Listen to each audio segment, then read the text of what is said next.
Where are you at?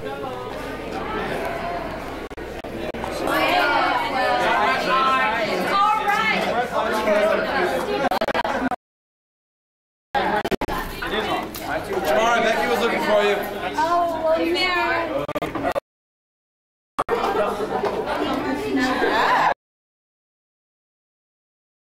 Vice Principal for Student Services.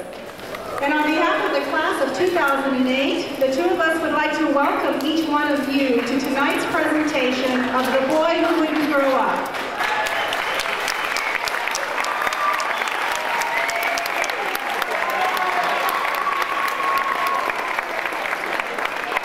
I can tell you're ready to go. It's going to be a fun night. You know, this play is about the hopes and dreams of children. And we're going to be telling lots of stories in this dream format about the hope of these lost boys and the things that they're going to go through. And here at Forest Lake, Greg, we have hopes and dreams for our students, don't we? One of the most beautiful things about this school is that the faculty, staff, the parents, everyone surrounds the students and helps them to accomplish their goals, to reach their dreams, to reach their hopes. And that's what this play is about, to help celebrate that wider purpose. So it's great.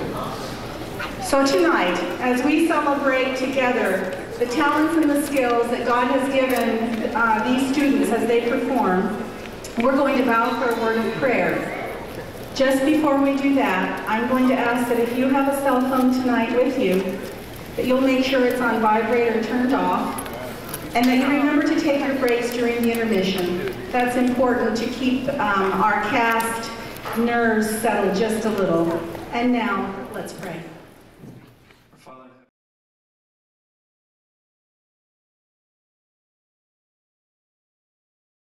Indians and mermaids.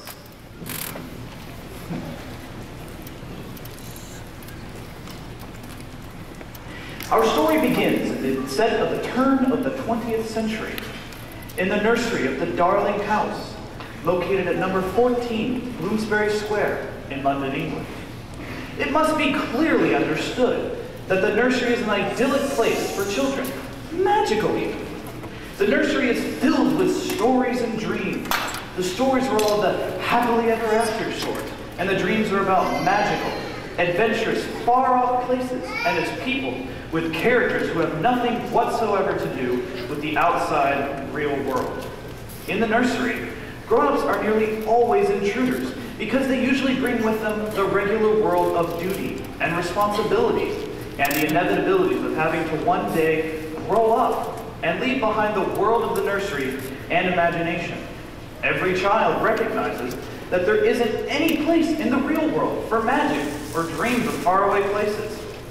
Every night, when the Darling parents say goodnight to the Darling children, tucking Michael, John, and Wendy into their beds, where reality intrudes, if only for a moment. But once the door shuts behind them, Mr. and Mrs. Darling,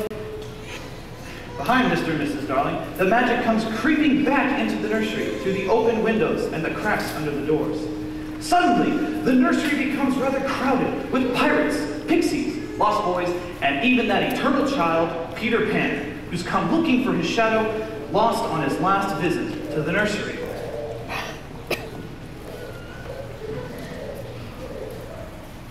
Come here, you codfish. I'll show you. Mary? Mary? Oh, here you are, Mother. What is the matter, George, dear? Matter? The matter is this tie. They just won't tie.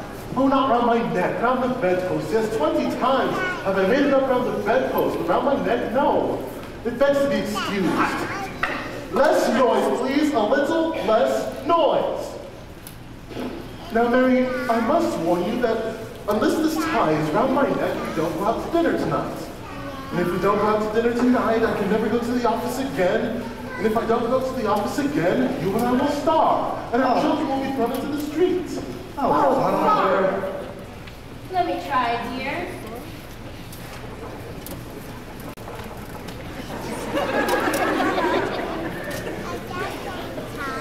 There. Oh, all right then. We are all right for another day. We're all right for another day. No, man, I don't want to take a bath. Go and take your bath at once, sir. We're going to be late. Mother, at what time was I born? At 2 o'clock in the nighttime, dearest. Oh, Mother, I hope I will wake you. They are rather sweet, don't you think so, George? Oh, Mary, there is not their equal in the world, and there are ours. Ours. Oh, look at this. It's so covered with hairs, you clumsy. Well, get away from me, you. Oh. Let me brush you, dear. Mary, no, sometimes I feel it's a mistake to have a dog for a nurse. She uses from the children as puppies. But George, we must keep Nana. Why? Because she loves the children so, and she watches over them with such care. Oh, Aunt Millicent, how nice of you to come and sit with the children. Oh, it's no bother, dear. You can count on me. I run a tight ship. A little less noise, please. Aunt Millicent, so good of you to come. Won't you come and have a seat? Yes, George, thank you. Would you be so kind as to take my wrap? Certainly. Mary, the children have grown so since my last visit. Come, children, let me take a look at you.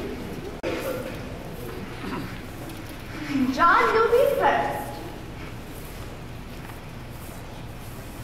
Oh, my, how you've grown taller. Quite the young man. And Michael? Oh, sweet Michael. Isn't it not time we give up that stuffed toy? Wendy, dear, walk towards me that I might appraise you. What are your aspirations, love? I would like to write a great novel about my adventures. What adventures? Well, I've yet to have them, but they will be perfectly thrilling. My dear child, novelists are not highly thought of in good society, and nothing is as difficult to marry than a novelist. Mary? But Auntie, Wendy is not yet 13. Turn around here. Quite as I suspected.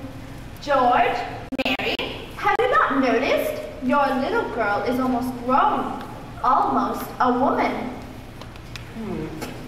Well, I must agree wholeheartedly. She's much too big to be in the nursery. It's high time she have a room of her own. Mother, I don't want to move my own. George, we won't speak of this now. Why? No one ever. Well,